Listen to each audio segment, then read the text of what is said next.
Ukraine War, the surrender hotline for Russian soldiers. The Ukrainian government has said a scheme it created for Russian soldiers to surrender is getting up to 100 inquiries a day. The I Want to Live project was started in September.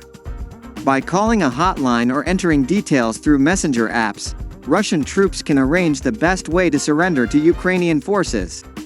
Officials in Kyiv say they've had more than 3,500 contacts from invading personnel, as well as their families. There's been an apparent increase since Russian President Vladimir Putin mobilized hundreds of thousands of Russian men, and since the city of Kherson was liberated. As the dark hallways suggest, Ukraine's headquarters for the treatment of prisoners of war isn't immune to the power blackouts which plague the country. In a small office we meet Svetlana, not her real name, a Ukrainian call handler who speaks to Russian soldiers daily. They can either get in touch over the phone or on most messenger apps, such as Telegram and WhatsApp.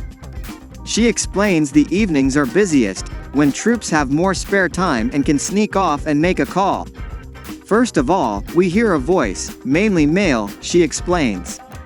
It's often part desperate, part frustrated, because they don't fully understand how the hotline works, or whether it's just a setup. There's also curiosity because many call not to surrender but to find out how they could if needed. It's different every time. Svetlana isn't allowed to tell us how many Russians she's helped, or exactly how it happens. They're just told to share their location before being given further instructions. Some Russian soldiers also get in touch to provoke them, she says, although she doesn't think all of them believe the Kremlin's baseless claims that Ukraine is run by Nazis.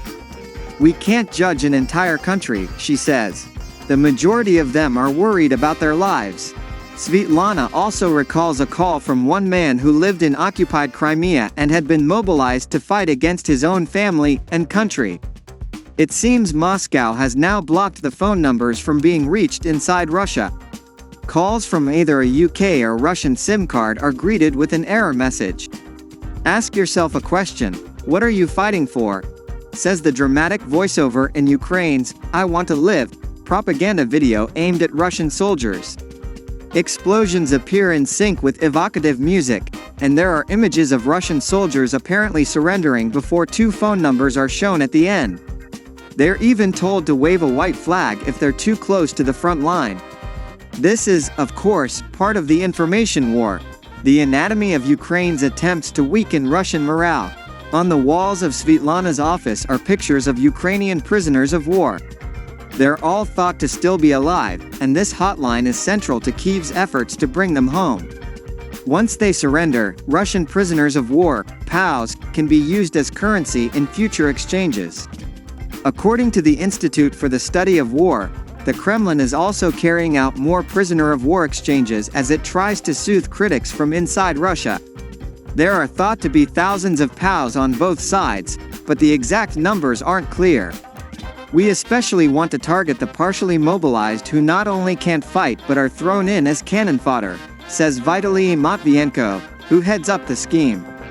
This project was created so their lives will be guaranteed if they surrender voluntarily. For outnumbered Ukraine, it's also hoped it will soften the belly of their larger invader,